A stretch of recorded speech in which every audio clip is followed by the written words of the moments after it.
Hello, everyone. Welcome to IMPAKT. Thank you very much for joining us for today's event on digital colonialism. I am Daniela Tenenbaum. I am the assistant curator here at IMPAKT, and I curated tonight's event.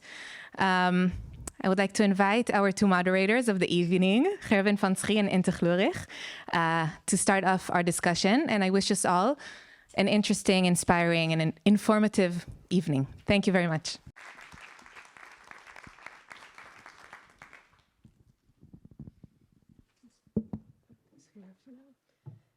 Welcome, everyone.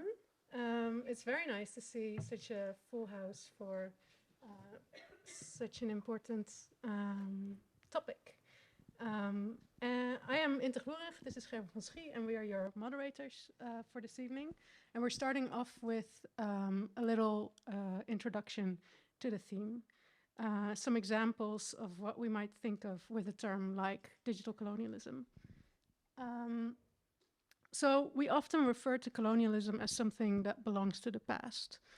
You might think of the Dutch East India Company or the horrors lived by enslaved people, indigenous communities, those kind of things come to mind.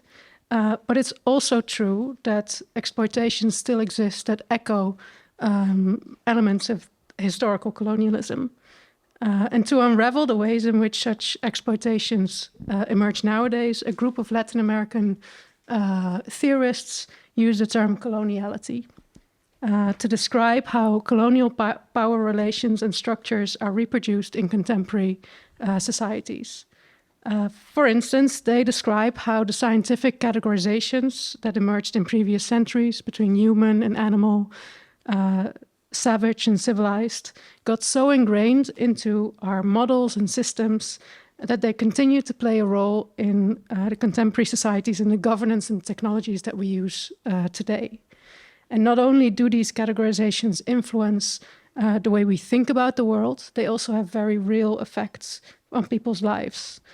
For example, adequate food and shelter are basic human rights, but those labeled undocumented migrant or stateless do often not have access to these rights, and they effectively seem to exist outside of the category of human through these systems. So colonial power relations continue to influence contemporary life, but how does the theme of today, digital technology, how do they fit into that? In what follows, we'll give 5 examples of ways in which these technologies are involved in coloniality. So Gerwin and me have been looking into blockchain a lot recently. So we'll give some examples of that to illustrate these ideas, but it's good to remember that they are examples that flow through digital technologies more generally, and that can be applied to very many different technologies. So an important aspect of the idea of coloniality is its tendency to enact various forms of dispossession. Sometimes digital systems are mere tools in this process, such as when various blockchain companies use their monetary power to accumulate land and real estate in countries with favorable tax laws, such as Puerto Rico and the Bahamas. In other situations, dispossession is more intricately linked with the inner workings of a digital technology, such as when generative AI models are trained on literature and art without asking permission of the makers.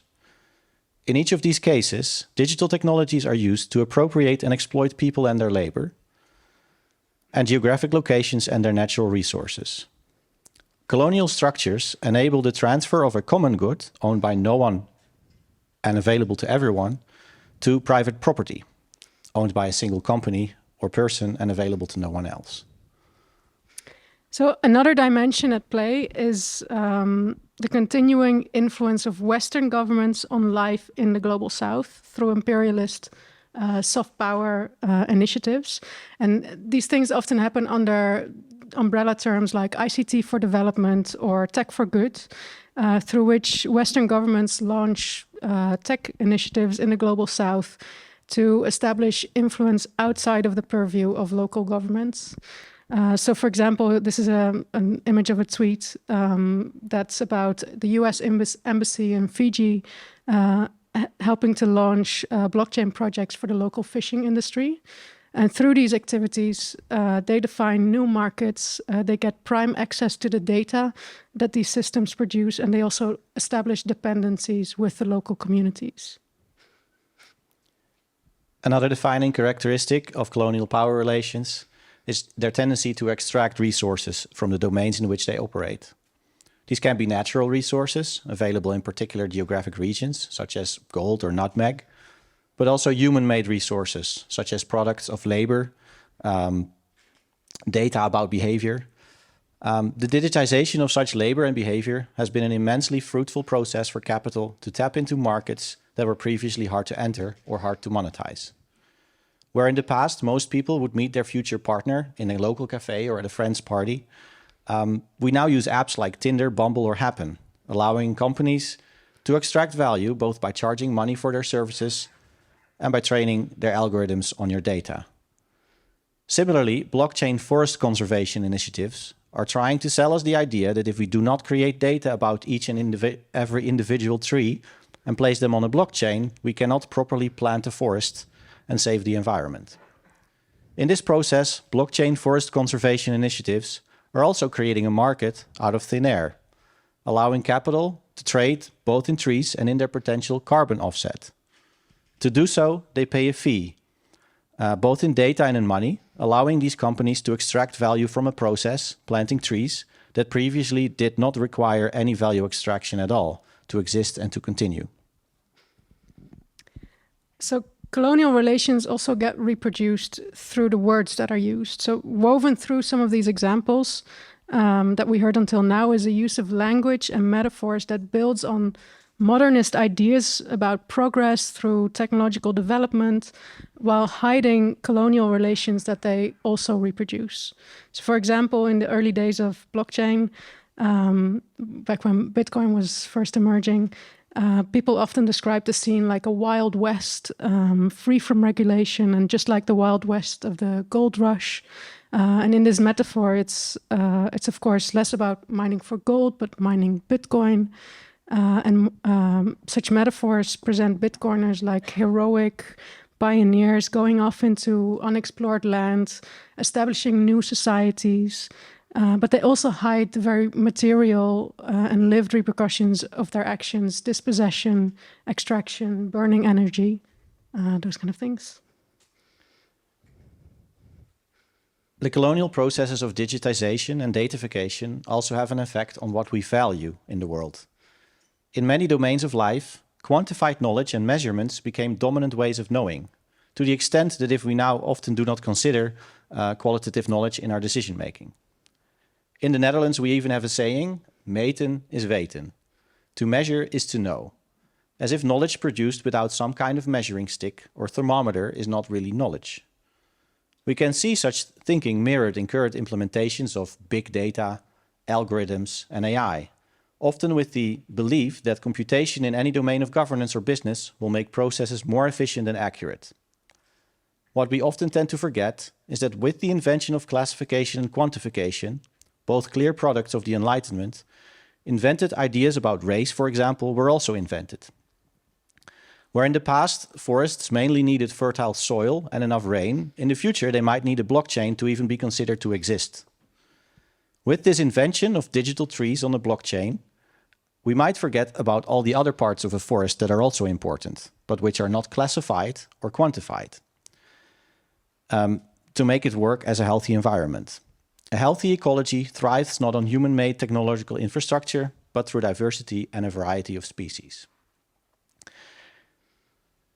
Where we just voiced several critiques on digital colonialism, our speakers today will often focus a bit more on ways to resist and maybe positive futures that we might have in this world. And we will start with Gabriel Pereira, who is a professor, an assistant professor in AI and digital culture at the University of Amsterdam. And he does a lot of artistic and practice-based research on data algorithms and colonialism.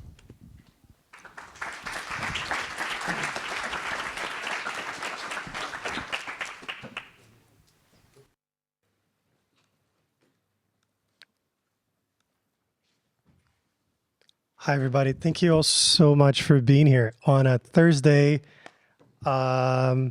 evening.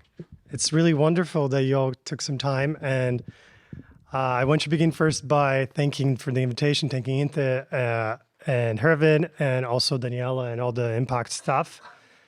And I want to begin first by situating a bit my intervention as a privileged scholar from Brazil, a white Brazilian who's here speaking in this position to you as a knowledge worker, as a university professor, but also as part of the Terra Comum network. So I'll be speaking from that positionality and speaking about some of this work. The Terra Comum network is a network of people who are working on issues related to data colonialism, most of which are situated in Latin America, or people who are from Latin America and are working beyond. A network that has about 5 years of age by now. And I'll be speaking a lot from the perspective of this book that we've just published with the Institute of Network Cultures called Resisting Data Colonialism, a Practical Intervention. It's free, open access online through the INC website. And you can also buy a copy and it will be sent to your home. Each one of the chapters in the book, this book is once again co-organized together with the many different people who are part of the Terra Comum network. And it's trying to think about how we can understand data colonialism, provide some different ideas, and each one of the chapters engages with different aspects of this. At the core of this argument, and I just want to restate some things that Gerwin and Inte mentioned before, is the understanding that there is a continuity between current injustices around data and algorithms and historical forms of coloniality. So we're talking about the land grab, some forms of violence that came with it that are now remade today across data processes. We can have many different words such as data colonialism, digital colonialism, but I think in the end, we're talking about very similar things. I want to stress as well very clearly from the beginning that we do not propose this as a metaphor. The different people who are suggesting using this concept, but rather as a material and practical reality, and using those historical ways of seeing and studying and practicing decoloniality as well, not as a metaphor, but actually as a practical reality once again. So, as Gerwin and Inte mentioned before, we're thinking about key concepts such as extractivism of land and resources, and now of data, issues of dispossession, dehumanization, profit, and the control over identities and narratives and cultures. I just wanted to bring briefly, and this is from chapter 1 of the book, so it's very useful. This is from Alejandro Mayer Albinus, who's one of the members of the network. The chapter 1 talks about how data colonialism is not a metaphor, and he uses the different elements of the matrix from Aníbal Quijano, which was mentioned before, the matrix of coloniality. And you see there that it has all of those different facets that we can look into as it relates to authority, how colonialism is made through authority, through economy, through the way that it controls gender and sexuality, and very importantly, how it controls knowledge production and subjectivities. I want to underline this by making a reference to a different Latin American scholar, that is Maria Lugones. And now I'm quoting from her and from Alejandro's chapter, which says that certain groups are deemed superior and others inferior based on their race, gender, sexuality, and other identity categories. So we're talking about how certain bodies are dehumanized, are made inferior, but also how some minds, how some ways of knowing and understanding the world are also erased. So this is bodies and minds. What goes with this is that nowadays then, with data, we're seeing many different impacts of this continuity of coloniality that have a different scope and presence in our lives. So I'm quoting here, I intend this to be more of a visual rather than for you to read about everything that's there. But this is from Paula Ricarte, also one of the founders of the Terra Comum network, her article, where she lists all of those different ways through which she understands that data colonialism is present in our lives, or that we can engage with it. that go from Cambridge Analytica to Palantir that does predictive policing, and all of those different facets and ways through it, algorithmic violence, data extractivism, and those different markets are made. And those harms are made. I won't talk about all of this because I only have a few minutes left, but I wanted to bring you two examples from my practice that I think are useful. One of them is about labor, about work, and how work gets to be extracted and also dispossessed, and some of those historical continuities we were talking about. I wanted to cite another member of the Terra Común network, Julián Posada, who also contributed to this piece. And in his thesis, which is hopefully going to become a book very soon, he talked about the data work behind AI. So all of the AI systems that we use today, they involved a lot of labor. And what Julián did in his thesis was do research and talk to many of those workers, especially in Venezuela, which is, as you may all know, a really economically complicated country. And so what Julián found is that those workers that are made to work in creating the AI that, once again, we use every day in our lives, are very poorly paid for their work. They receive meager cents of a dollar for all the labor they do. But I think this may all be, you may have all heard of something like this, but I think his argument goes further in a way that is really important, which is that one important thing is also that the ways of knowing and understanding the world of those workers is not valued or listened to. They're just made to work in the way that they are told to work, and that ends there. None of their knowledge is heard. They are not involved in the process. They are not considered to be skilled workers. And I wanted to make a link with this to the Exchange with Turkers project, which has now just become a book. So I also brought some copies for you, and I'll be giving out later if you're interested in having them. But first, it was a project that I collaborated with Bruno Moreski and many other folks. The Exchange with Turkers project was a net art piece, so it was a website.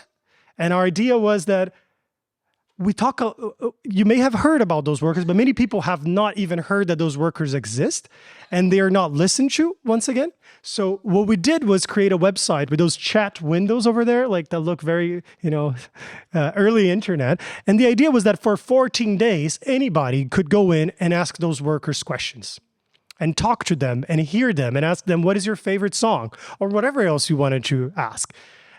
And that was it. We just opened that connection between people and those workers. And also, very importantly, created a little chat box that you see over there, only Turkers, that are only those workers, where those workers could talk to themselves, because those platforms do not afford them the capacity to talk among each other. They are instead segregated just as individual workers.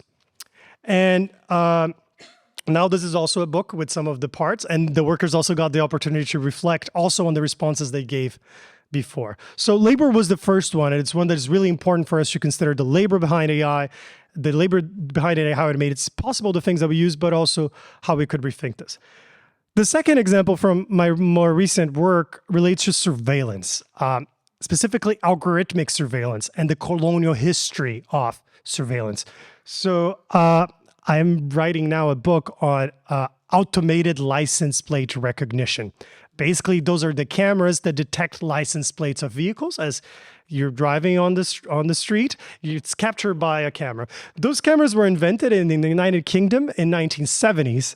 And one of the chapters of the book that I'm writing is trying to recover this history of that invention and how it was tied both to the Home Office, the police, scientific research and development branch in the UK, and the Ministry of Defence of the UK, which was responding to the IRA attacks. So there is a lot of colonial history there between Ireland and England, but also, very importantly, a very long history of policing and coloniality, because many of the techniques of policing that may be very common to us nowadays were historically invented or tested out in the colonies, especially in India, which was a colony of Britain at the time. And one of those technologies, for example, that we may know is fingerprints. Fingerprints were invented in India by the colonial by the colonial police there at the time. I'm also working on a short film discussing this. This is another image of this, and this is by the artists Henrietta William and George Gingo. And you can see there the location where those cameras, those automated license plate recognition cameras, are located in London.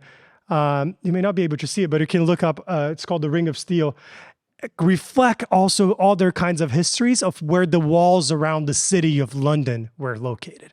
So once again, we see many of those continuities and questions about how those technologies are put into our life.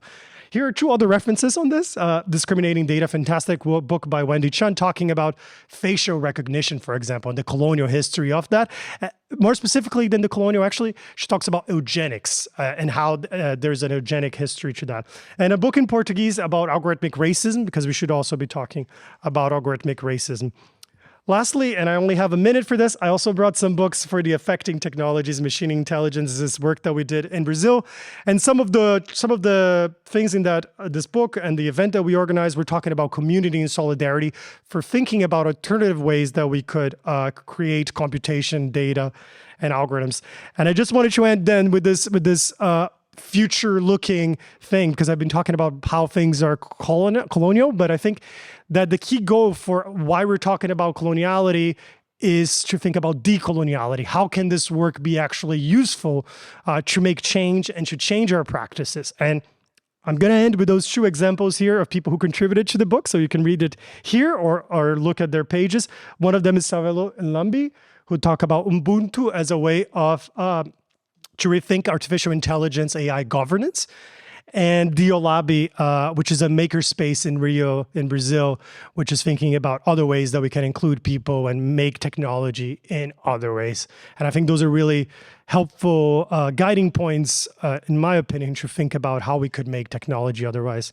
And I'll be giving away some of those books later on if you're interested as well. Just reach out. Thank you all so much. I'm really happy to be here.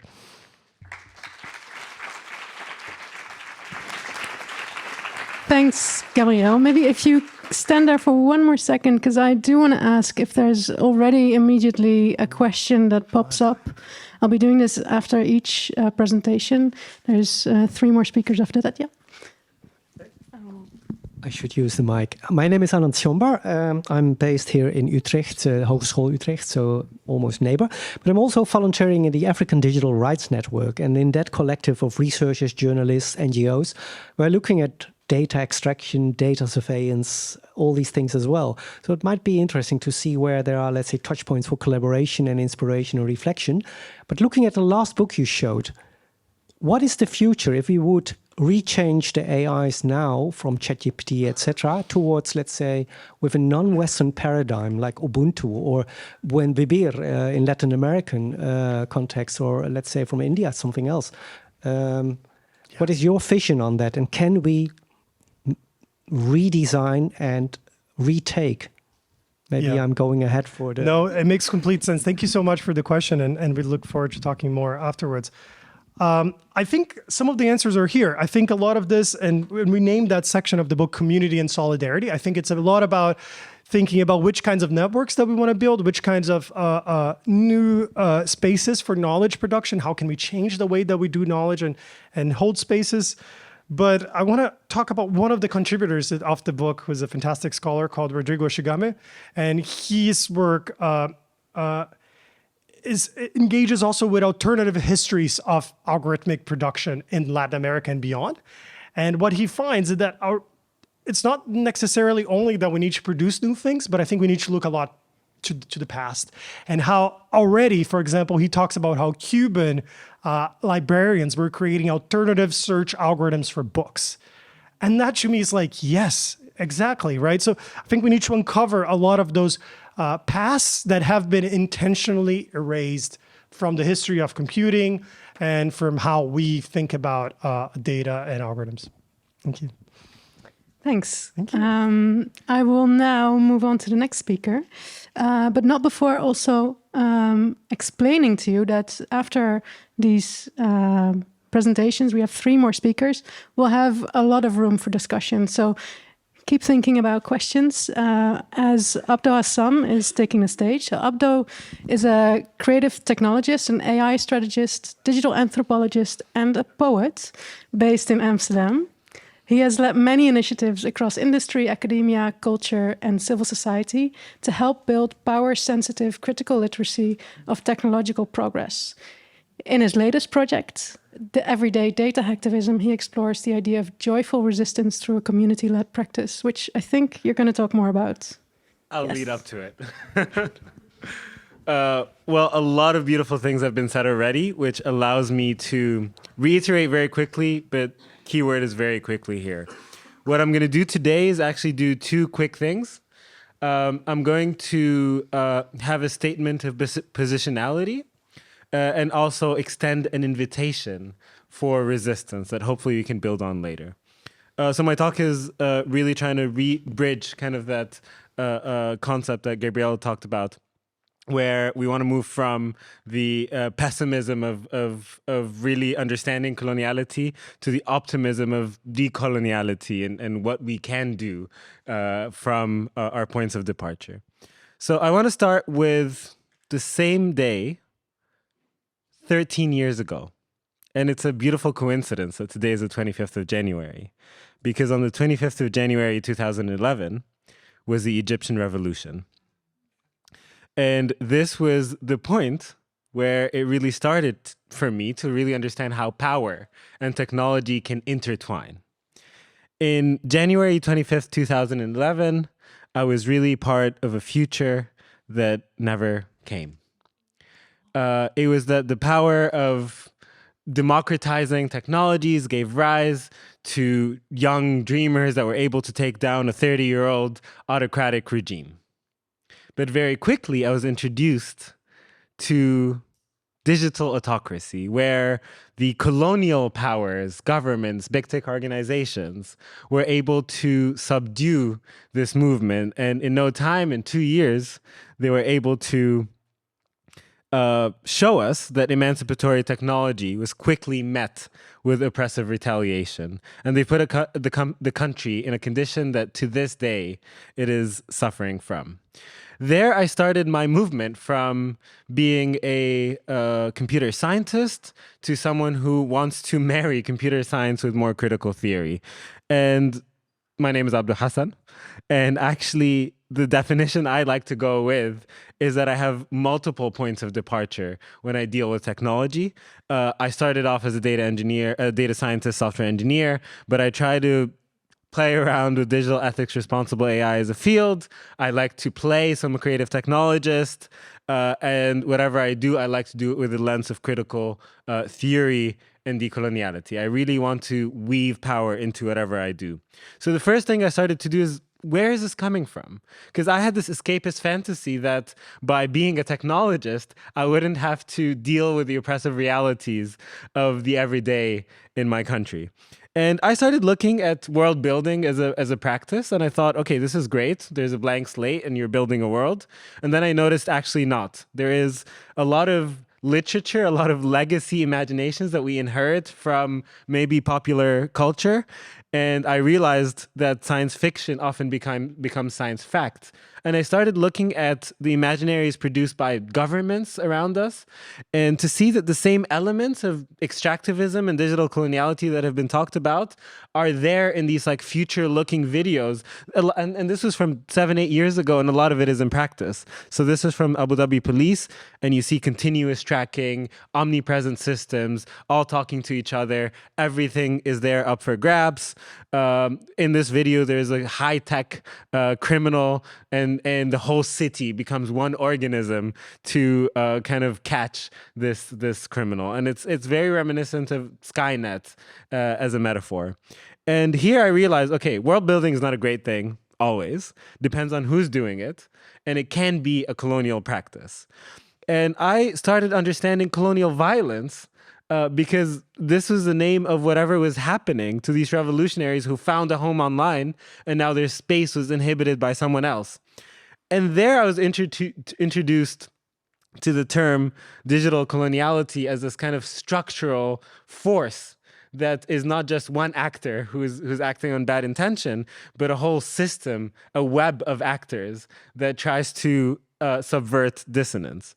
And the idea of data colonialism from Nick Coldry is that, okay, data is natural, it's there for grabs, there's all these legislative practices, terms and conditions that allow actors to take our data unconditionally, and also data is something we have to inevitably participate in. It's pervasive and invasive, right? So I'm wearing a smartwatch at the moment, so I'm participating in this kind of colonialist mindset. It's almost like we're trapped in someone else's imagination.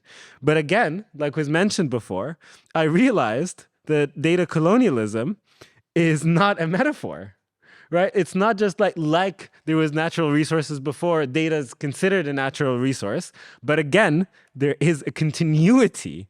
And I started during my master's thesis by looking at something that was supposed to be democratizing, like Twitter conversations. Anyone can go in there and say anything. And I started looking at hashtags of like the Olympics, some attack somewhere, really these global conversations. And I started normalizing first taking all the information of publicly available tweets and really understanding who's tweeting about what. So from which country to which country, and normalizing it on the internet populations or the Twitter populations of these countries. And if you look in the center, it's almost a concentric city model of the Frankfurt School, right? That at the center, there was really, colonial Western forces. And at the margins, although they were tweeting much, much more, they're not visible by the algorithm. So there is that knowledge inequality really in front of me. So I started engaging with more work that kind of tried to identify this colonial continuity. And of course, I really come from a Pan-Africanist point of departure. So I was really interested in, okay, where is this kind of African knowledge? Who's producing knowledge about the African continent? And this is a really nice project from the Oxford Internet Institute, which looks at this knowledge inequality and where most of the knowledge produced in Wikipedia comes from this really small circle, not even all of Europe. And less than 3% of knowledge about Africa is written by Africans. So you can see that, okay, it's really clear, that parallel. But it's not just that, right? There's more levels of coloniality present there, right? There's a coloniality in the types of work that's been done. So for example, data labeling. There's a material infrastructure colonial continuity in where the data centers are. You see really clearly where they are in the world versus who does not get to control the data flow of the world. There's the story we tell about the origin of technology that still needs to be decolonized. There is who benefits from the labor online. And there's a really beautiful article about how white influencers really benefit over the trend setting of black influencers online. It's called Poor Meme, Rich Meme. And of course, there's the ongoing enablement of extractive apartheid practices using big tech algorithms, right? And this is well theorized. It's happening as we speak. So this actually comes, it's not out of pure chance, right? So if we look at the philosophies of Silicon Valley, there is a certain type of Western ethics that is there. And this is just an attempt to make it explicit, right? There's different formulations of it, of long-termism and so on. But let's look at later, let's fix things in 50 years and the impending realities and the imminent problematics of people of color are not considered. Let's look at the solution before we consider the problem properly. Let's have user-centric models of building tech and not consider community. And let's look at the general view from nowhere rather than have a situated knowledge. For example, a large language model that inhibits all the knowledge of the internet, presumably, but not a situated, some sort of decolonial knowledge. So, okay, I promised optimism. This has all been pessimism. So maybe it's a good moment to transition to what can we do and what could decoloniality look like? And there's so many ways we can introduce decoloniality to the question. And I departed from two things, right? The first thing is unveiling. So I started in academia, and I was really interested in kind of building critical literacy around hyper literacy around algorithmic systems and algorithmic networks. And what was really important for me to do is having playful ways in which people can engage with algorithmic inequalities. So that was kind of where the project sits, everyday data hacktivism. These are nuggets of insight and action that people can take in groups, as individuals, in collectives, and that they can apply either to reframe their thinking about something or to build, to see what the options are, kind of as a living archive. And then an earlier project was an atlas of algorithmic inequality. The second was the importance of finding a new language to talk about things. And what I said earlier, the realization is that we're really trapped in another person's imagination, right? In a Western imagination, Eurocentric imagination of what tech can be. And that's really, I think, the axiom of decoloniality in this case. And there, one of the ways that I decided to approach it was the need for poetic computing as a way to find a new language of power. And of course, I would like to kind of cite Edward Glissant from his book, Poetics of Relation, is that poetry is really something undeterministic. It's about creating meaning, where computation is really kind of boxed in this determinism or in engineered determinism box. So it's a way to kind of knit things together that don't usually fit. And that's in essence kind of a decolonial practice. The third is really reframing how we look at the process of creating and interacting with technologies. A digital garden is a frame. I don't have time. But here, I think I always find myself in spaces where either there is a lot of toxic negativity about we need to really deconstruct things that are there, or these oppressive systems, or in techno-solutionist spaces, like corporates or innovation hubs that think everything can be solved with an app or everything can be solved with some sort of innovation. And the space that I like to play in, that I think satisfies me as someone who loves to play, as someone who's quite positivist about technology, but also very critical, is that space in the middle of joyful resistance, where we actually deconstruct by constructing, and ask me about this later. And actually, one of the tools that I use to illustrate this to people, instead of building a tool that becomes a servant, assistant, extractor, all these are colonial languages, have a tool that can be a provocateur, collaborator, dreamer, mirror. And the metaphor that I really like is, instead of extracting data, as more gardening, cultivating, garden of collective care. And what I really call for, and the invitation that I want to extend, that's the second thing, is really adopting an ethics of collective ethics of care. And it's actually not about being ethical in the way we handle technology and interact with technology, but it's about which ethics, which meta-ethics should we adopt. And of course, the feminist ethics of care is a great point of departure. Thank you.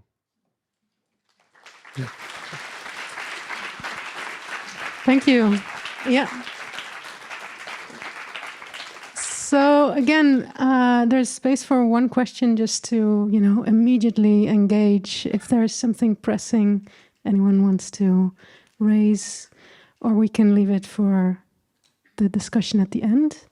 I think we'll do that. Yes. Thanks, Abdel. So next up is Chloe Arkenbout, who works as a researcher at the Institute of Network Cultures in Amsterdam, and is the co-editor of 3 critical meme readers: Global Mutations of the Viral Image, Memetic Technicality, and Breaking the Meme. At the Amsterdam University of Applied Science, they help students to critically reflect on their digital designs in the context of society they live in and the future they would like to see. Thanks. Thank you so much for inviting me today. So I will be talking about activism and memes, and we'll sort of be presenting the perspective of the user in all of this and how you can navigate digital colonialism. And I really like being able to start a presentation with this meme. It makes me very happy, so thank you for the invitation. So these 2 memes very much represent my state of being, I guess, for the past few years, but especially the past few months. I don't know about you. So today we'll start off by talking about how memes can be political tools for decolonization that actually have tangible effects in the real worlds beyond the internet. And I'm not delusional. I know these same tactics can be used by the bad guys. There has been a lot of research on how the alt-right stormed the Capitol because of memes. But today I want to talk about what it can mean for us, the good guys, also because I don't have a lot of time.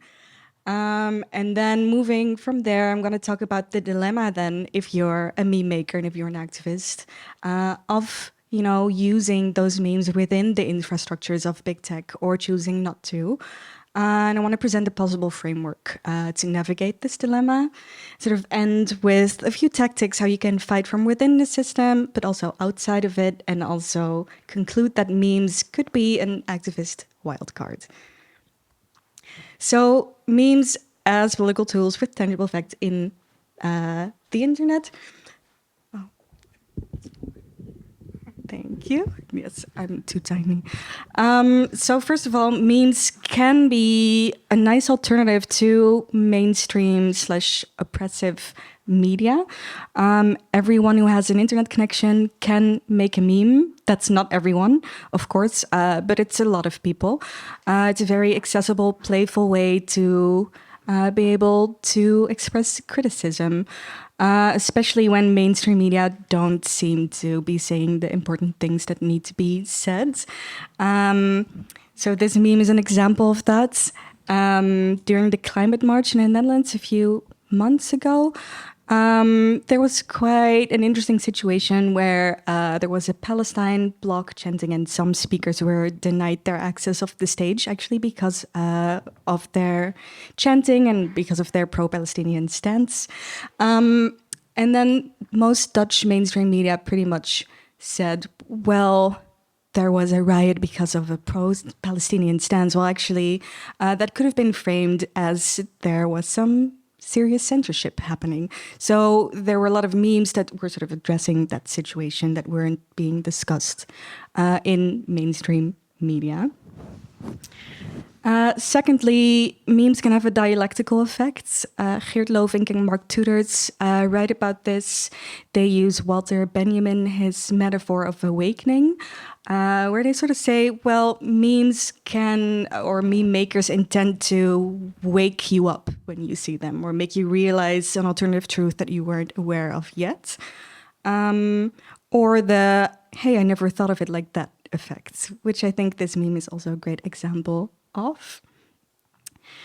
And then they also foster solidarity and unity. I'm not sure, I'm hoping some of you recognized yourselves in the first memes that I showed about being tired of society currently.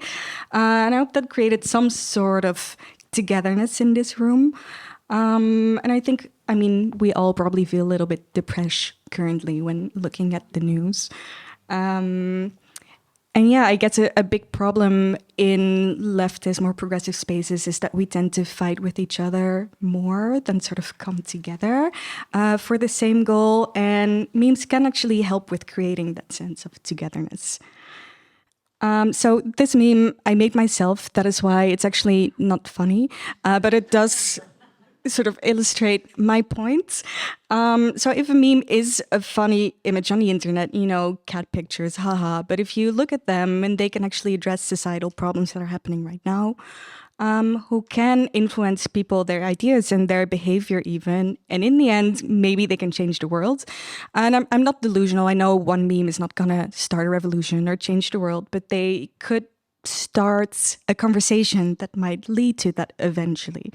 I've been researching political meme makers in the Netherlands for over 3 years now.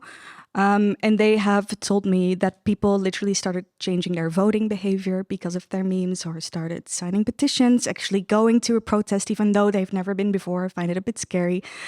So they do have tangible effects. So now we have that out of the way. Of course, the eternal dilemma of using the master's tool or not comes back every time, and really ties into what the other speakers have already said. What do you do when you want to fight capitalism or colonialism or imperialism, but but you're stuck in big tech platforms that are part of that system. What do? Do you fight within the system? Do you fight without it? Do you want to reach more people or less? So let's talk about that dilemma for a bit. A possible framework to talk about this could be the following. At the Institute of Network Cultures, we are hosting a project called Tactical Media Room Palestine, where we work with around 40 media researchers, artists, activists, tech workers, cultural workers, and we're looking into how the internet and also its infrastructures are shaping what is happening right now. And one of our group members was hosting an event about tools for activists to sort of increase their knowledge about maybe not using a WhatsApp group because it's not safe. Maybe you should use Signal instead, etc. And they provided the difference between organizing and mobilizing, which is very on point. It makes sense, but it's a logical way to talk about this. If you're organizing with a smaller group, with a critical mass who knows a lot about a certain topic already, you are going to think about your privacy, right? You want to probably do it in a Signal group, not in a WhatsApp group. But also, you might want to blow off some steam and share a joke that others might find offensive, but you're in a safe space with the people who know you, so that could be quite nice. However, if you want to mobilize a bigger group of people, a mass of people who might know less about a certain topic, you might want to change your tone a bit. And you do have to go to the platforms that these people are on. Most people are still on WhatsApp, are still on Instagram or TikTok, Facebook, etc. You do need to reach those people eventually if you want to get enough people to, start an actual movement. So if you look at these memes, I think the memes on the left might be good for people who have never thought of this before or not that much. That might go, oh, hey, when do we call something self-defense? When do we call something terrorism? I've never thought about that before. That is interesting. Or why was Taylor Swift called the Person of the Year? Well, last year, it was the president of Ukraine that was called the Person of the Year by Time 2. That is interesting. So these might be good memes to sort of mobilize a bigger crowd. The memes on the right, though, I can imagine some people would find more offensive. People could say, oh, this is a bit violent, especially the one below. It says, hey, IDF, there's a Hamas base in the basement of Duo. Duo, I'm not sure if there are a lot of Dutch people here, but Duo is the place that comes to get you to pay your student loans. So some people might not find this funny. Some people do find it funny. I find it quite funny. But these might not make it through some algorithmic censorship, but could be nice to share with your friends if this is what you believe. So then there are some tactics within and outside of the system that you could use if you're an activist. Of course, there are ways to sort of stay in the platforms that people are on, where you could use, anti-shadow banning techniques, because we see now a lot of pro-Palestinian content doesn't make it on Instagram. It's being deleted. People's story reach goes down significantly when certain content is shared. There have been, techniques such as make sure to share a selfie in between because that's good for the algorithm. So there are ways that you could move around those things within the big tech platforms. And of course, we want to lure the masses to become more aware, more literate, to stop using WhatsApp actually and to finally download Signal. But I want to talk about how memes could be a wildcard technique for activists for two reasons. First, they can slip through content moderation systems because they're very ambiguous. Humor is very personal. Memes are often very layered. They refer to a lot of different things. It could be a news article from today, but it could also be another meme that was shared a week ago. And people who are very much into these topics will recognize most of those references. But an algorithm might not. If you look at this cat, I think we all immediately realize this is about Palestine, even though it doesn't say so directly. So this, might not be caught by the algorithm. Secondly, they can travel out of filter bubbles because of their viral nature. Memes travel outside of your friend group or outside of the people that you already agree with, which is also a big problem, I think, when it comes to the more leftist-leaning people or progressive people, is that if you scream into the void where everyone already agrees with you, what is the point? But memes can actually travel outside of those groups. So in conclusion, I hope that activists might start using memes a bit more strategically. Thank you very much.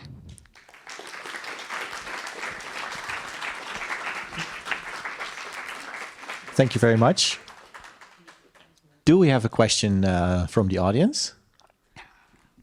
I take the opportunity not to ask a question, but invite you, because I'm a volunteer for the Dutch Scholars for Palestine. I got this watermelon from a lady here, but I love it. Yep. So we are working on Instagram as well as Signal, etc., for the broader or the narrow audience. But it's good to share knowledge and transfer some knowledge of you and your group towards, let's say, activist things, if you want. Yes, please. Call to action. Yes. Thanks. Any final question, maybe? Or shall we leave them for the end? Well, thank you very much. We will continue with our next speaker, who's Evelyn Wan, an assistant professor of Media Arts and Society of the Media and Culture Department of Utrecht University. And she will talk about Leibniz and binary arithmetic. I think in an attempt or a story about an alternative history of data.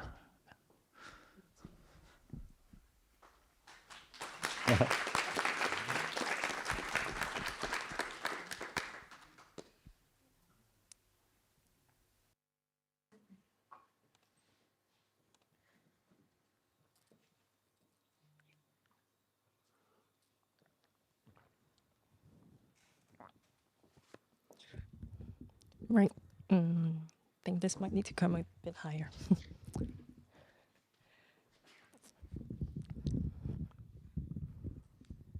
Yes, thank you. Thank you to all the other speakers who've already touched on many aspects of digital colonialism. And here I want to take us to something quite originary, right? The binary arithmetic, the binary coding that underscores all of our digital systems, and to think through how we might be able to kind of decolonize that. So in my work, I've been working on thinking through questions around labor exploitation, mining, extraction of the Earth's resources, which form the basis of our digital world. So technology, of course, has a fundamentally fraught relationship with nature, because building these gadgets and devices require mining and the destruction of Earth's resources itself. So then I want to sort of take some time to think about this relationship between technology and nature. And I think in order for us to move away from the extractive logic, we have to look at the colonialist, capitalist worldview that is attached to it. So this really builds on some of the things that have already been said tonight. And in extension, we need to figure out ways to displace the colonial knowledge paradigm and science that support these ideas behind exploiting nature and seeing it as a resource that can be used, traded, and capitalized upon. So in the last year or so, I started setting up a new project, which I call Archaeologies of AI, where I look into forgotten historical episodes around technology and its creation in order to seek alternatives. So to think about the paths that were not taken in the process of invention and development, to open up possibilities of reimagining what technology could be and what it could mean.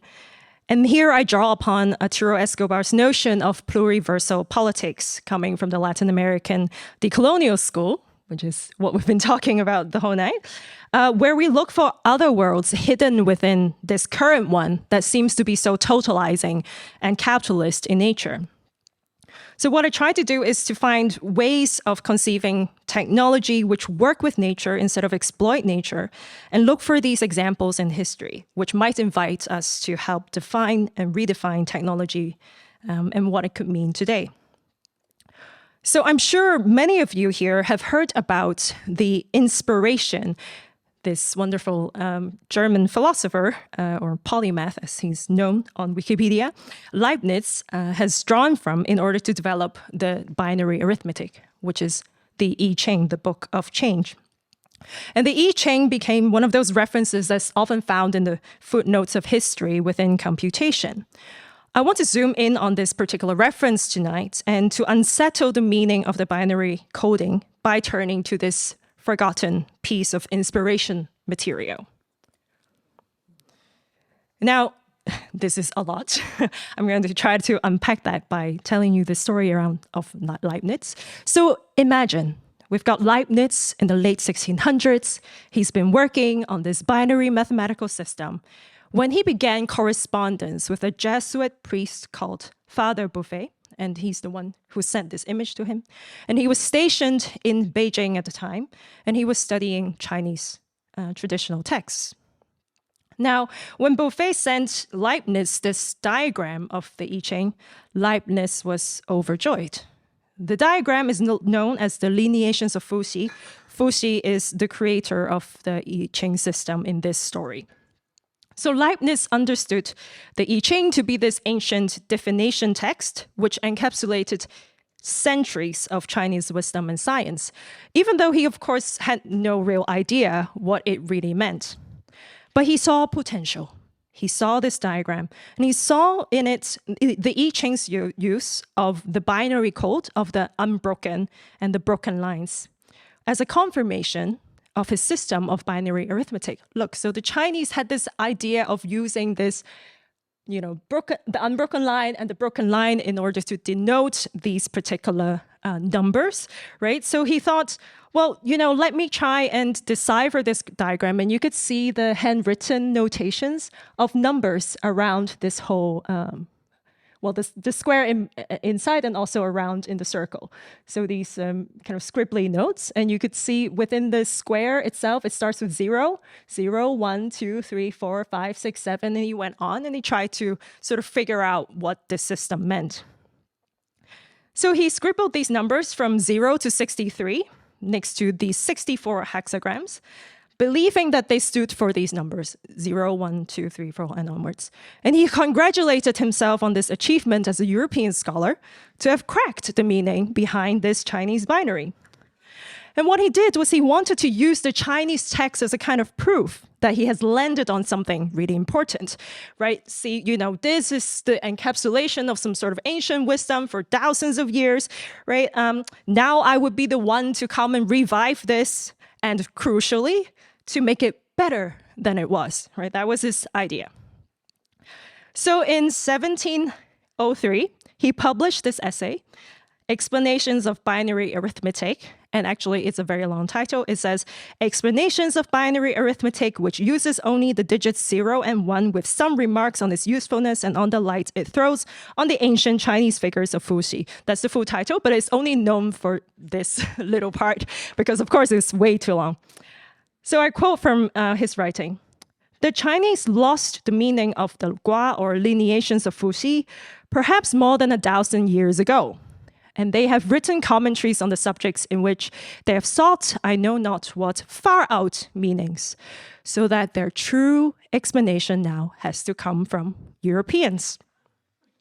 Now, this essay was frequently republished in the 18th century and thereafter, which emphasized this association between the binary and the hexagrams of the I Ching, and this results in the constant rehashing of the I Ching as one of the inspirations for the binary, and by extension, of course, the inspiration for computer coding. But because it is in fact Leibniz's take on the binary that is repeated, we also, of course, ignore the meanings around the I Ching's original binary that Leibniz has ignored. So now Leibniz, I argue here, has made 3 fundamental mistakes. Firstly, he failed to understand what he called far out meanings, which is the I Ching as a cosmological text that encapsulates, in fact, a philosophy of nature and is not about mathematics. Then maybe a math problem. He started with ones and zeros. He worked with that. But the Chinese, they were working with 1 and 2. 0 was not part of the deal. And lastly, he failed to see the reasoning behind this finite system of 64 numbers. He was very puzzled. He asked this question, why did the Chinese stop at 64? Rather than extending the binary into this limitless possibility of all numbers, which is what we see in computation today. So in the next couple of slides, I will quickly kind of explain and situate these mistakes.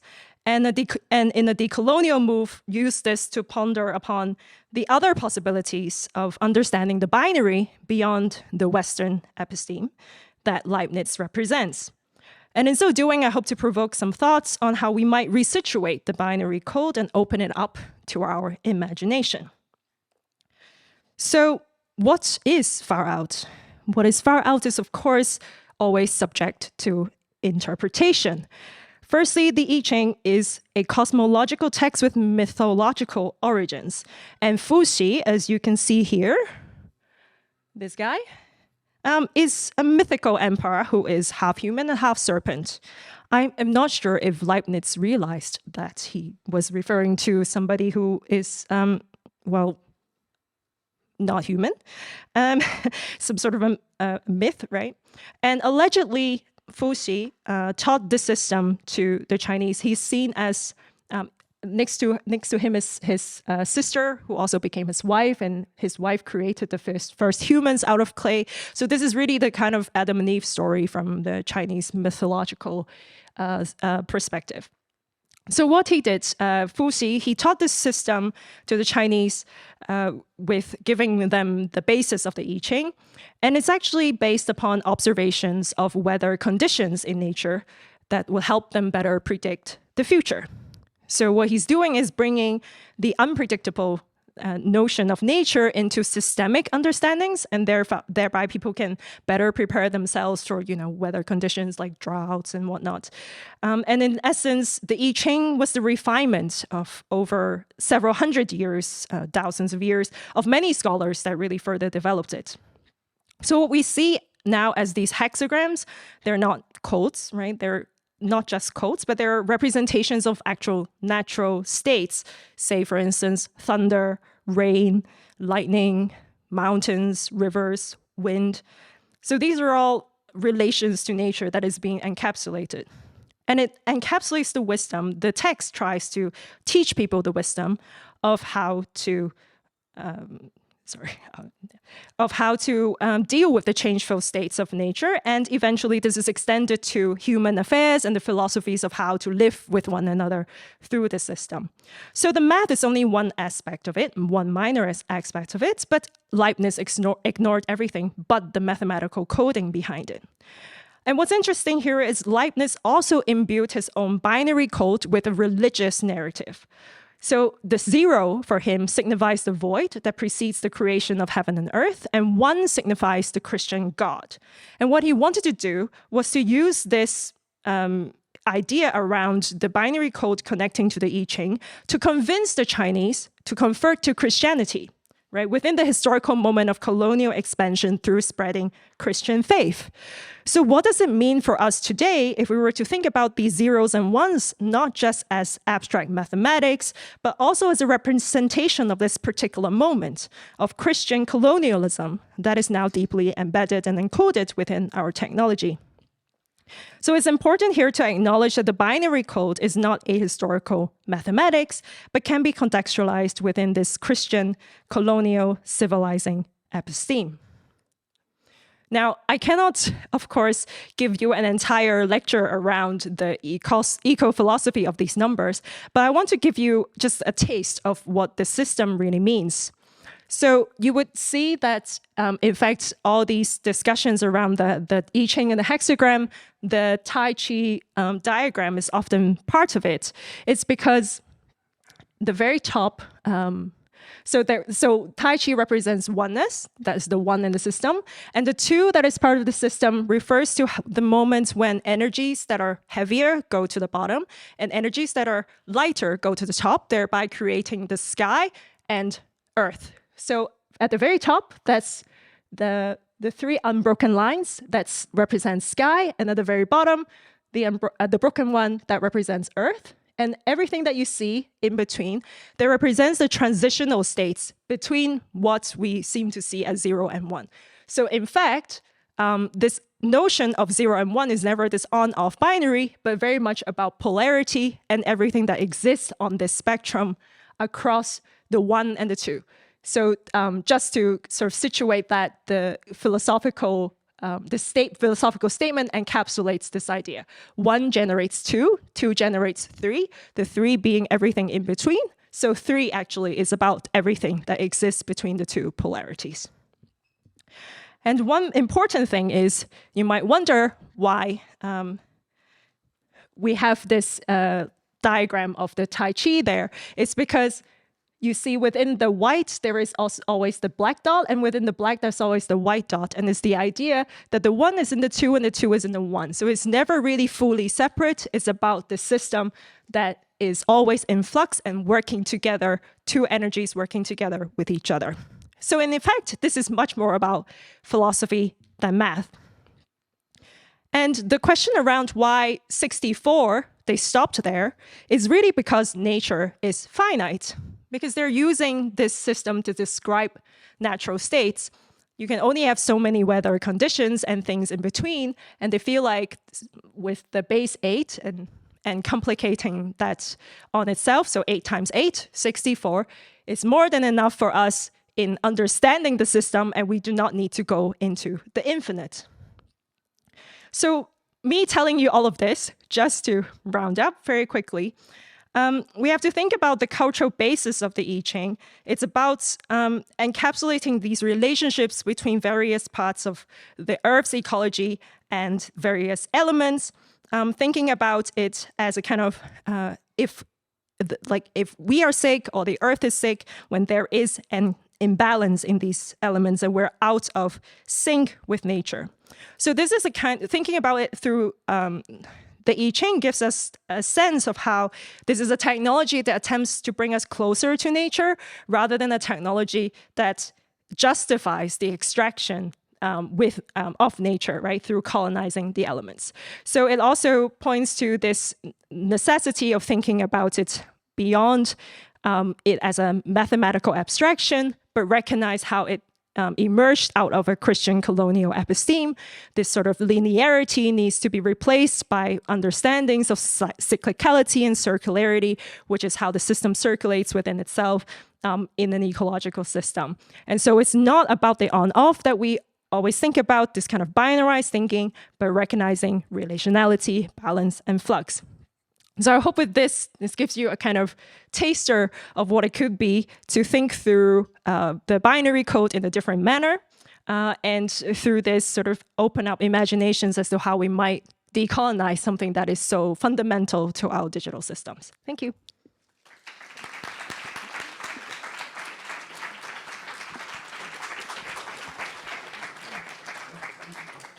Thank you so much. Do we have maybe one question for Evelyn on her own before we start into our discussion?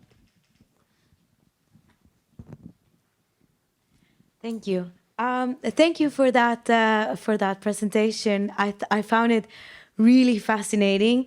Also, in a way, I think like it makes me very hopeful about how we can reimagine things or devices or technologies that are already there. And that was what I wanted to ask you.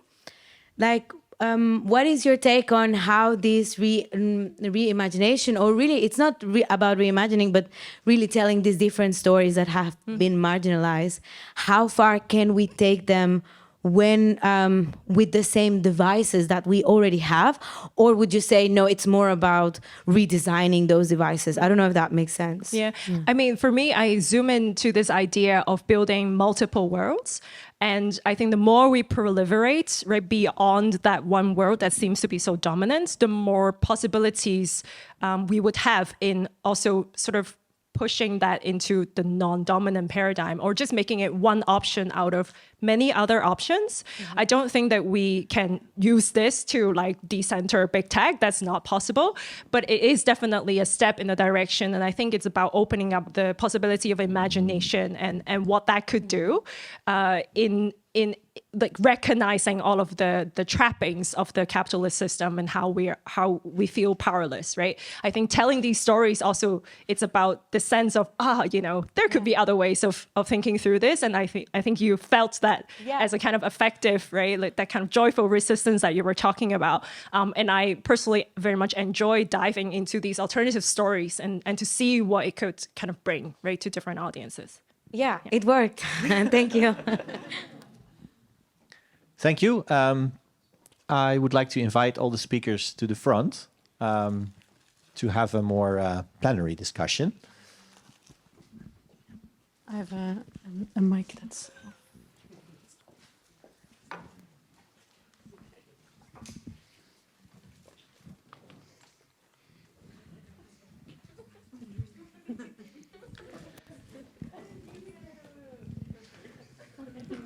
So I have one question to start off with before we give the floor to anyone who would like to ask something. And that is, we've seen several examples of how to provide a counterforce to colonial pressures in our digitized society. And we were wondering what would be key ingredients of creating resistance. So we've seen some examples, but if we want to name them, to give maybe people pointers to keep specific things in mind when they want to organize resistance, what should they think of? Maybe I can start. I think it's very important to be very realistic of people who don't think about these things every day, like us in this room. And don't take for granted the things we take for granted. So it's very good to be realistic about it and just acknowledge the fact, hey, most of the people in the Western world are on these platforms. And we can be elitist together almost and say how bad it all is, but most people are still there. So I think it's good to be realistic about that first. Thank you. Maybe other reactions? I can go next. So in the book that I keep talking about, which I hope you will look up, I have a pile of the other books. This one I only have mine, so I can't give you, but it's free online. We have the second part of the book is a bunch of stories of resistance. And I really want to underscore that because resistance is already happening. Resistance has always existed. Wherever there is hegemony, there is counter-hegemony. And we have, I think, about 10 stories of how different communities are resisting mining, are resisting pollution, are resisting facial recognition, and so many of those other technologies. And the book also ends with some set of things for people to think about. So it's 10 ways to resist data colonialism, which of course are not perfect. And the last one, number 10, is add your own actions, because we don't want to be prescriptive, but we really want to get this conversation started. And I think that the way is by building networks, by building communities, and by being here. I think that's how we respond.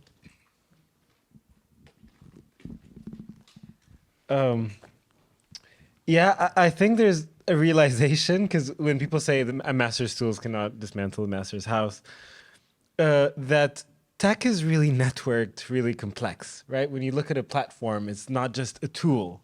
And when people talk about facial recognition, it is a tool for oppression, but I've seen it been used as a tool for counter surveillance, inverse surveillance. So like the Dries de Porter's Flemish Scrollers project, where he kind of had the facial recognition algorithm on MPs in Parliament, where it live tweeted at them. So it could also be a tool for resistance. I think two things that I would maybe invite the audience to think about. First, what being tactical means. So what can we afford as kind of a collective group of people? And the second thing is to think radically, but act in a way that is prototypian, where a little bit better tomorrow is better than taking it the whole way, right? Dismantling entire platform. And I like giving the example of community notes on Twitter. Twitter is becoming really a horrible platform. But then there's one piece of one layer that an ethics team has added that actually counters a lot of misinformation, counters a lot of monetization of a lot of actors. It's not perfect. It's not the radical future we want, but it's a prototypian future that can build towards it, right? Just the same idea of dismantling one binary system, but that's not the end-all game. So not having this black and white thinking. So tactical, deliberate, but also prototypian. I'm going to talk about something that perhaps is a little mundane, but I think it's quite important, which is thinking through the agency of the body. So like a lot of times we give away our power to tech. We allow the tech to dictate things as mundane as how do I walk from point A to point B in order to get somewhere. But then if we think back to like our body's way of navigation, like things that like how would I actually like to navigate, right? And it's so simple, but so basic, and it's something that we could do every day. And I think starting from that perspective, you can really go much further and bigger into thinking about your personal agency in resisting certain systems that are just around us. And it starts with something really, really tiny and small. And it could be as simple as that. And I think we don't push enough that idea of like, okay, actually, I'm better than the computer. I can think of a lot of different ways of connecting things that the computer cannot imagine, the algorithm cannot imagine. So like returning to that kind of agency of like human creativity and what we could do, I think, and rethinking what the body can do, I think we'll be surprised at actually how much we're able to intuit and know without relying on the tech. I think that should be a sticker. I'm better than my computer. Are there any questions from the audience that anyone wants to? Yep. Yeah, over there. Thank you. I'm Delfina, and I have a question for Chloe. Because I actually research the other side of the coin, so the hateful memes and malicious, propagandistic, misinformation, etc. And I'm trying to see, I'm a computer scientist, so while I'm researching something like this automatic detection, I do find myself falling into a colonial perspective of censorship, right? So, okay, let me identify all the problematic content and deal with that. But I'm trying to question that. And I wonder if any of you also have ideas about how to kind of revert that logic, because I think it can lead to, these tools being used to censor beyond what I personally might find problematic. Yeah, that's a good question. I think when it comes to, like I said in the beginning, right, I only have 10 minutes, so I can go into the other side. But of course, that's very apparently so. And I think people always say, oh, the left can't meme, the right is doing it better, blah, blah, blah. And in a way, it's good to look at what they are doing. And of course, it's good that hate speech gets censored. But then what I try to do in my research is sort of focus on the hopeful side of things and to be like, well, if they can do it, why can't we do it? Maybe we should also play dirty and mobilize like armies of bots spamming hateful speech online and use their own tactics against them, because I think they're going to be around. I don't think we're going to stop them from doing it, so why not do it ourselves and even better? And I think maybe that's a dirty thing to say, but why not? Yeah, go ahead. Yeah, can I just add? So a few years ago, I did this project with Geert Loving, so with his advice, and it was about classifying irony, because what I wanted to look at are memes right? Alt-right memes, and I really wanted to understand what is happening. And this is a story of failure. This is not, it was kind of, this is interesting. But I used Lefebvre's rhythm analysis to really understand dissonance and when do people break the irony with sincerity, and to see, we kind of made music out of like rhythms of the posts and how people reacted to them to understand what it was. And it was notoriously difficult to really understand. It had to be someone who's really well read on the topic to understand. That's kind of on the topic of like alt-right irony. The second general question, I think, around classification and how it's almost intrinsically a colonial process. There is a really nice chapter, I forgot exactly which one, in the Data Feminism book, that really discusses alternate ways of non-binary classification. And there's a lot of beautiful examples that could be inspiring.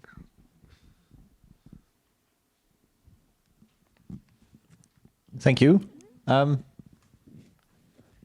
Sir. Question over there. Okay, hi. My name is Valerie. I'm from Colombia. And I'm thinking about that Sofia Vergara meme that, do you know how smart I am in Spanish? But I want to ask you a thing, maybe Gabriel. Because when Gabriel Garcia Marquez gave his speech about the solitude of Latin American, he kind of pointed out how Europeans need to change the way they see us. So I want to know if you, as scholars and all of you, have felt that shift, maybe, here in working as a European universities scholars? Wow. Thank you so much for the question, first of all. I think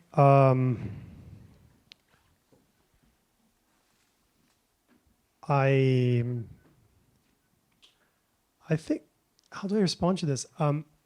I think, as I said in the beginning of what I presented, I feel really privileged, really, in the position I am at. You know, I was invited to be here and to be talking to you. Many people in Brazil do not get the opportunity to go to university, to have a basic education. And I'm just talking about Brazil because that is where I came from. And I don't know if all of Latin America, what I'm trying to say is that there are many inequalities within our continent, our countries, our cities. And I would think about that. That's where I'm always stuck. So I try to use the capacity I have to be here to get more people and to build communities that try to change this somehow. But of course, that's very difficult. And I think just to get onto the topic of language that you brought up, I think that's a key part of it. And that's why I had the book from Tarcísio Silva that I had on the screen called Racismo Algorítmico, Algorithmic Racism, because that is a book written in Portuguese. And I bet most of you can't read Portuguese. And that's why that book won't be read in the United States and in Europe and in many other places. And I think that's very sad because that is a really strong resource for us to think about algorithmic racism, but then it doesn't get to be picked up, perhaps, as my work that I get to write at the University of Amsterdam and published in English. So I think my responsibility was, as a thought-provoking question, to put that book on the screen so that we can consider also this question of language. Thank you. I see another question. Was that a hand or no? I was expecting all of you. There's someone over there. Does anyone else There's someone. want? Okay. Yeah. Yeah, it's on. Hi. Okay, I'm trying to frame this question. Just lots of thoughts today in general. Yeah, mainly a question for you, Gabriel, but also Abdo. I know like your data activism project touches on this as well. But this question comes from a place of more, I see a lot of these discussions happening in like our circles, but my question is around how do we make it more tangible to people like our grandparents or people who kind of go into technology more for the sake of convenience. And I have 2 points on this. One is more on like constraints, because I know your work, Gabriel, has been around like communities and also just working with different constraints based on especially physical tech, internet issues, whatever. But one is, what are constraints have you seen that has like really allowed for amazing like alternative things to happen? And the second question, yeah, this is more thoughts and question on one, so this is really all over the place. And second question comes back around to how can we better activate the people around us to really like think about decolonial tech? I want to say that's a question you all need to help me with, because I don't know. I just don't know. To be very honest, I just don't know how to reach out to more people. I have a lot of trouble with that. I'll respond with one thing, is that I think a lot of once again, returning to the cases in our book, a lot of those are examples of community building, about communities reaching out to local communities and doing local activism, local forms, not only transnational activism, not only my scholarship, my articles, which few, if any, people read, but community work and organizing. I think a lot of responses should come from that. But I also want to point out, and we are in an artistic space, we are here at IMPAKT, and I think art has a really strong part in reaching out different people. The thing I always tell is that I created a short film called Recoding Art, which talks about those micro workers that we talk about in the Exchange with Workers project, but also the Exchange with Workers project. But I really remember from doing this short film, and going and showing this short film in different places, and then people who have never heard of AI really come up and like, wait, there are people behind the AI? And I'm like, yeah, right? And then that is the first time that they have heard that. And it really changed me as a scholar, as an artist, to think about it that way, that, that was really a place of exchange where I really felt that people were changing their perspectives on a technology that is in every day in their lives. And those were a very diverse range of people that go to, film screenings and film festivals. So I really believe we need to occupy those spaces with those debates as well. That's where we go. But I think you all need to help me respond to this as well.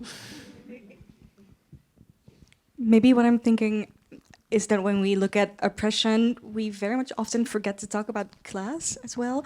I do think when you look at most people, their reality, they're not going to care about decolonial tech or even phrasing it like that, because it's the last thing on their mind possible. They're thinking about, how am I going to get food on the table for my kids tonight, because I'm not sure if I'm going to make it this month. So I think just making it very simple and talking to the people in your surrounding and just asking like, hey, do you use WhatsApp? Why? Have you thought about why? Have you heard of this alternative? Maybe that's very simple and a very simple answer. But I think it's good to consider that point of view as well. And I think, like you said, art has such immense power. Maybe just take your neighbor to see a documentary about AI and see what happens. Maybe it could a good be one, preferably, because it's a pretty bad one. Sorry.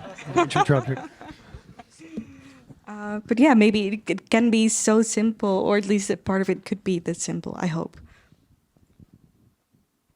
What do you think? I mean, I agree that it is indeed, like, it goes again to the mundane things, but then the mundane things become super important because at the end of the day, it's a question around power, right? So if we take away all these kind of, terms, decoloniality and whatnot, it's about power. It's about, what seems to be free and it's not in fact free, right? And that is something that people can understand, that we are paying with our data. Do you know about privacy? And these are all discourses that people can very easily connect to. And even if it seems mundane, we should just continue that conversation. And I think that many of us have been very active in trying to bring that conversation to various places, whether here cutting across class or globally, right? Like that there are these networks that we need to build and to continue building in order to, find alternatives to the big tech hegemony, right? Absolutely. I think also adding to this, I think it's, adding to this, I think there's different ways to be decolonial or active. And I think it's impractical to expect from, let's say, our grandparents to hack the mainframe of a government website. You know, I don't know if it's, and I always think of Bruno Latour's Planetary Consortium, where, okay, one of the ideas is to have intergenerational dialogue and really understand what's previous knowledge, how do we embed it. One of them is really to imagine new futures or whatever it is. And there's different ways, and I think I see it often from how I interact with bigger groups like this. That sometimes people want to I want to create, I want to understand better, I want to be part of whatever is going on. Some want to disconnect entirely, as in, I don't want to use the technology, I trust my body more, I trust where I am. And actually there's an example from a workshop that we ran together with Kwan, where we had this whole poetic AI workshop with really trying to subvert or critique ChatGPT using poetry. And the room was full of people, you know, in their 50s, 60s, who've never used it before, who are just happy to use it. We didn't get to the critical part because they're just happy to be there. And I think you're touching on a very important point here, how to resist the enchantments, right? Yes. The kind of seemingly magical. That is really important here. But it's almost a step, you know, as you cannot relieve them of this. How to refuse to be entertained, right, by the glossy technology. Yeah, that's important. But we had an hour and we didn't get to that part. As in, they were just having so much fun to feel like citizens, you know? And I see it even amongst my colleagues, right? Like the first time, of course, when they start using it, they are also like, oh, wow, I'm supposed to be critical, but look at what the machines spat back to me, right? There is indeed that kind of experience. So, yeah, how to resist that, right? Yeah, absolutely. Absolutely. Yeah. But I mean, we can also give them the chance to be first enchanted. Be enchanted, and then we're like, no, let's twist that and turn that around. Yeah, absolutely. You've been cheated. You know, this is all fake. Two questions, one here and one over there. Hi. I was just wondering if somehow I feel like we're talking about colonialism and some sort of anonymous power, and I feel like very few of you have pointed the finger and direct, the colonizer. So there is a colonizer behind it, and I mean, I guess that helps to illustrate that power, because we often talk about throwing that responsibility of finding out those things on. I can't imagine doing it to my grandmother. For sure, that wouldn't be very productive. But I'm wondering if there is a way for us to be more, direct in when we talk about colonialism. What I was wondering, what do you think about that? I mean, in my earlier works, I think I was much more direct because I was then, or I've been looking into sort of the conditions around mining for digital tech and thinking through the realities, right? Exposing that realities, very much taking on almost like a journalistic role in exposing that and really pointing to the horrifying details that you only can, you know, if you look for them, then you know. The kind of child labor, the violence that takes place within the communities. I was specifically researching on the Congolese situation, but I think indeed that there is that difficulty of pointing a finger when it is a kind of also at the same time a dispersed, right, power structure. So there is in certain moments, right, on specific cases, you can very much point to, oh, you know, look, this company did this and that. But it is in the end sometimes simply the capitalist system of, you know, value accumulation and of extraction, right? And it goes back to that very core notion of coloniality being about extraction and that we cannot stop this. And any kind of gadget requires that material connection to Earth and that material extraction and all the labor that is connected to it. So yeah, I find it quite difficult, and I shuttle between the kind of, you know, okay, this we can really make accountable, but also the more discursive dimensions of coloniality that we also have to grapple with, that is completely entangled with all of these other systems of oppression that we often talk about. And the undoing of that requires, well, all of those systems being worked against, right, at the same time. So that for me is really that difficulty, and I think I can only analytically untangle it, but in reality it is simply, all around. All Pointing the finger is so hard because there's just there's just so many. It's just a really binary action, right?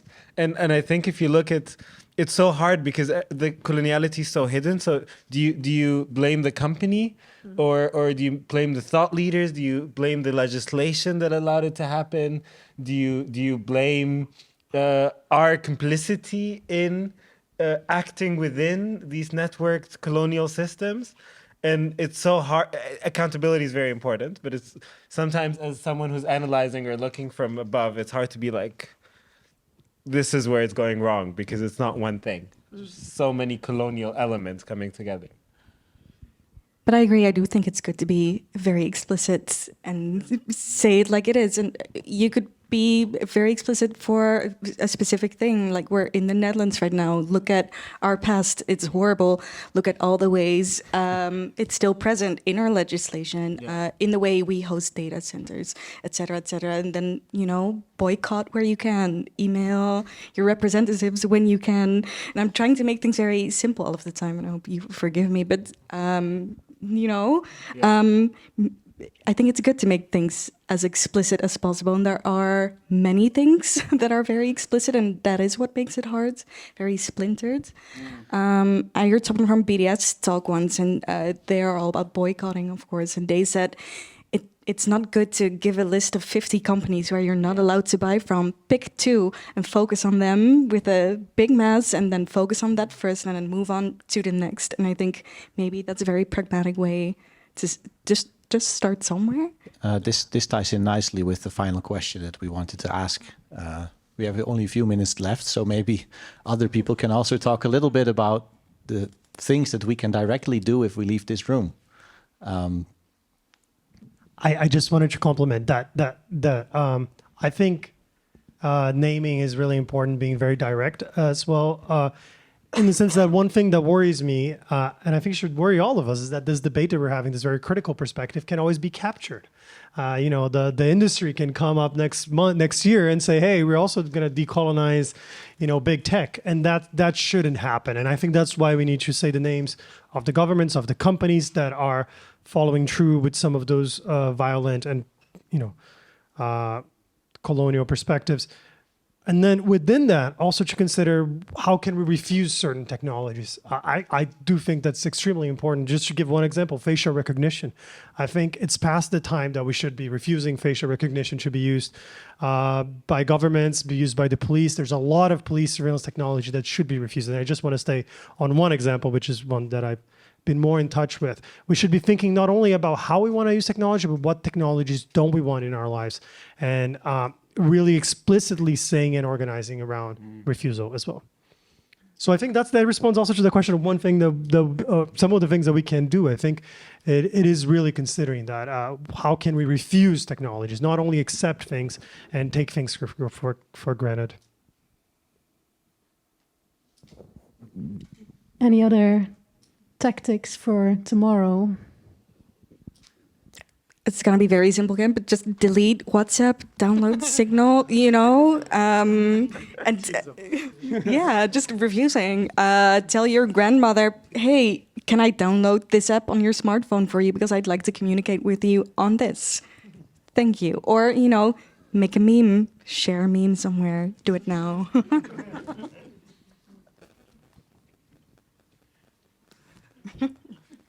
One thing. I mean, you've said a lot of very interesting things. Yeah, I've already said the one thing, right? Human agency.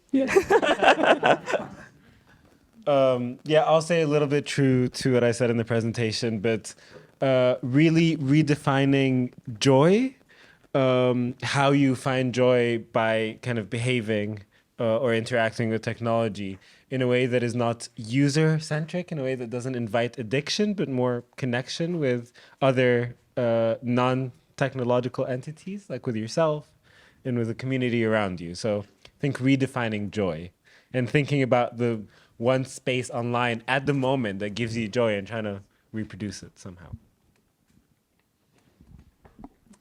Thanks, everyone. Oh, yeah, I think this was the end of a very interesting discussion.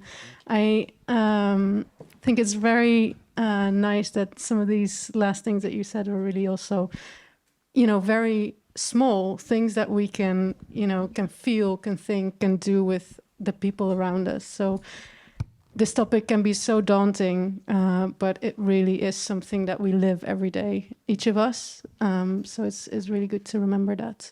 I know there's someone from Daniela who wants to. On behalf of IMPAKT, I would like to thank all of the speakers and the moderators of this event for a very insightful and inspiring discussion evening. So thank you very much. We can. Yeah.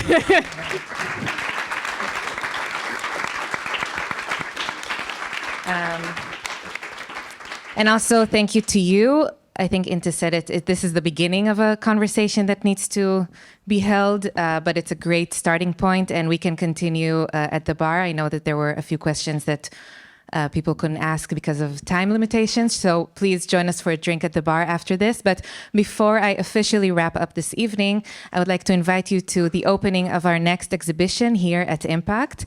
The exhibition is titled In Touch, and it's all about how technology is affecting the way that we connect with ourselves, other people, nature, and also with technology itself. The opening is happening on the 22nd of March, and it will include a dinner hosted by an AI, which after today's conversation, I think can be very interesting. So as I said, join us at the bar to continue the discussion, and thank you very much for everyone. Thank you. And I have 10 books here. Come get them. First come, first served. Yes, of course. Which one would you like?